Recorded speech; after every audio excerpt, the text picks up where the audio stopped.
Assalamualaikum warahmatullahi wabarakatuh. Sahabat beriman, bagi jamaah umroh dan haji, pasti sudah tak asing lagi dengan pemandangan ini. Air Zam-Zam memang disebut sebagai air paling suci di dunia. Tak heran, banyak yang menanti-nantikan air ini sebagai oleh-oleh yang paling berharga. Bahkan, ada yang rela main kucing-kucingan dengan petugas bandara agar bisa meloloskan air Zam-Zamnya. Namun, jika air Zam-Zam saja begitu suci, pernahkah terbersit dalam benak kamu tentang sumber Zam-Zam? Seperti apa ya penampakannya? Tonton video ini hingga akhir agar tidak sesat.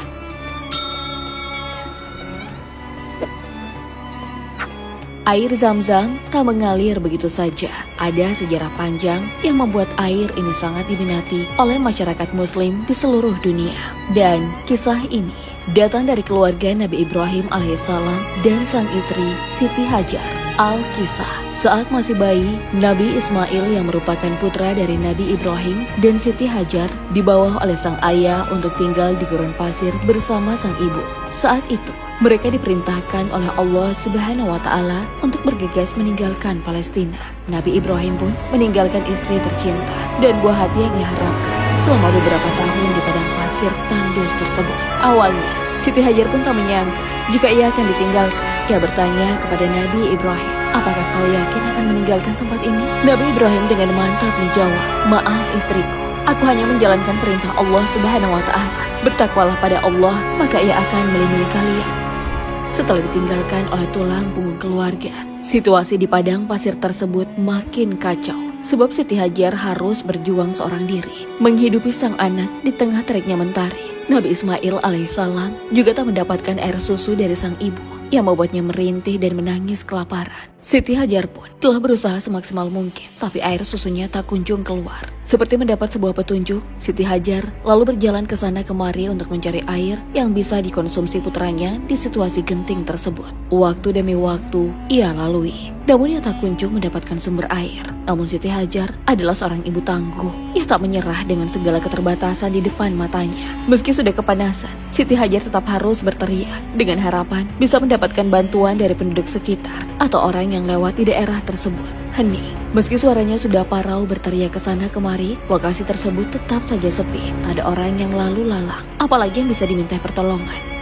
Akhirnya, ia berlari kecil dari Bukit Safa ke Bukit Marwah sebanyak 7 kali, sembari berdoa kepada Allah. Meski sudah berlari, nihil, ia lalu teringat sang putra yang sudah ditinggalkan cukup lama. Meski masih sedih karena bayi mungilnya itu tak bisa meminum apa-apa, ia harus kembali. Betapa terkejutnya Siti Hajar karena di tempat Nabi Ismail alaihissalam berbaring terdapat sebuah mata air jernih yang keluar dari ujung kaki Nabi Ismail alaihissalam. Air tersebut mengalir dan menggenang. Dari situlah Siti Hajar menyebutnya dengan air Zam-Zam. Selama ini kita banyak mendengar tentang air Zam-Zam, namun pernahkah terlintas di benak kamu tentang pemandangan sumbernya langsung? Sumur Zam-Zam terletak 2 meter dari sebelah timur Ka'bah di Masjidil Haram, Arab Saudi. Sejak 4.000 tahun lalu, sumur ini sudah ada dan bahkan digali pertama kali oleh paman dari Rasulullah SAW, Abdul Muthalib. Jika diintip lebih dalam lagi, sumur Zam-Zam memiliki kedalaman 31 meter dan tiap bagian dari sumur Zam-Zam memiliki lapisan berbeda. 13,5 meter pertama sumur Zam-Zam menembus lapisan aluvium Wadi Ibrahim. Lapisan pasir ini sangat berpori dan ada batu pasir hasil transportasi dari tempat lain. Sementara itu, di lain sisi, lapisan aluvium Wadi Ibrahim terdapat setengah meter lapisan yang dikatakan lulus air. Mari kita lebih dekat pemandangan sumur Zam-Zam yang ada di museum sebelum dibangun. Mungkin kamu bertanya-tanya, apa sih lapisan lulus air? Nah, bagian inilah yang menjadi sumber tempat keluarnya air Zam-Zam. Pada 17 meter ke bawah juga ada lapisan diorit atau batuan keras. Lapisan ini sayangnya sangat jarang ditemukan di Indonesia, berbeda dengan di Jazirah Arab. Meski air Zam-Zam dikenal suci, namun untuk mempertahankan kualitasnya, sumurnya pun harus dirawat. Apalagi ribuan umat muslim di seluruh dunia pastinya mengharapkan air ini sebagai pelepas dahaga nantinya. Tentu, untuk menjaga stamina dibutuhkan air Zam-Zam dengan kualitas yang lebih baik lagi, higienis untuk dikonsumsi. Yang lebih menariknya lagi, meski ribuan orang telah meminumnya, air Zam-Zam dikabarkan tak akan pernah kering. Melihat fenomena ini, banyak ilmuwan tertarik meneliti lebih lanjut tentang sumber Zam-Zam. Dengan jarak yang relatif jauh dari laut, dari mana sumber air begitu cepat berkumpul kembali di sumber Zam-Zam? Dilansir dari Egypt Today, Abbas Charaki, Profesor Geologi dan Sumber Daya Air di African Research Institute mengatakan, air di sumur Zam-Zam tak pernah kering karena terhubung dengan air tanah terbarukan. Profesor Syaraki menjelaskan, air Zam-Zam merupakan air terbarukan yang sumbernya adalah hujan di kota Mekah. Sebagai informasi, Mekah merupakan daerah pegunungan dan salah satu lembahnya menampung air untuk sumur Zam-Zam di dataran rendah. Profesor Syaraki mengungkap bahwa terdapat 14 meter endapan sungai yang berbentuk dari air hujan di pegunungan yang jatuh ke dataran rendah dan berubah menjadi sedimen. Proses ini membutuhkan waktu jutaan tahun untuk membuat sumur Zam-Zam yang panjangnya mencapai 14 meter. Seperti itu alasan ilmiahnya kenapa air Zam-Zam akan terus ada meski sudah dipompa terus-menerus.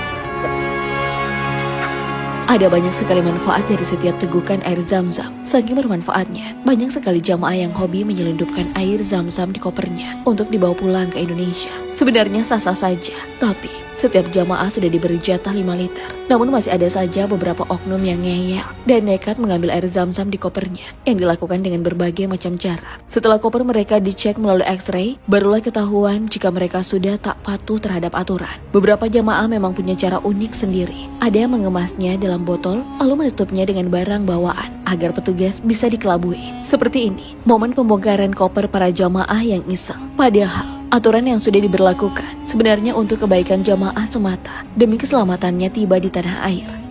Sifat nekat ini dilakukan bukan tanpa alasan. Air Zam-Zam sering dijadikan obat oleh umat muslim dan ada sebuah anggapan bahwa jika meminum air Zam-Zam maka hajat kita bisa dikabulkan Allah Subhanahu wa taala. Apakah memang begitu? Dalam sebuah riwayat disebutkan jika Rasulullah SAW sendiri pernah menggunakan air Zam-Zam sebagai penawar penyakit. Hadis ini sudah disahihkan oleh Syekh Al-Albani dalam As-Silsilah Asy-Syahihah yang berbunyi, Rasulullah SAW pernah membawa air Zam-Zam dalam botol atau tempat air. Ada orang yang tertimpa sakit, kemudian beliau menyembuhkan dengan air Zam-Zam. Hadis riwayat Al-Baihaqi. Menurut Dr. Muhammad Syaifuddin Hakim, khasiat air Zam-Zam disebut oleh Rasulullah SAW menyesuaikan dengan niat peminumnya. Rasulullah SAW bersabda, air Zam-Zam sesuai dengan apa yang diniatkan peminumnya. Hadis riwayat Ibnu Majah. Meminum air Zam-Zam pun tak lengkap jika kita hanya meneguknya begitu saja. Sebaiknya kita ucapkan doa agar apa yang kita konsumsi menjadi obat dalam tubuh kita, sebagaimana yang sudah dicontohkan oleh Rasulullah SAW. Ya Allah, sesungguhnya aku mohon kepadamu ilmu yang bermanfaat, rezeki yang luas, dan kesembuhan dari tiap penyakit dan rahmat. Ya Allah yang maha pengasih, lagi maha penyayang. Sahabat beriman, pernahkah kamu atau orang yang kamu kenal melakukan hal serupa? Jangan coba-coba ya, karena koper kamu juga akan dibongkar lagi. Allahu a'lam bishawab. Wassalamualaikum warahmatullahi wabarakatuh.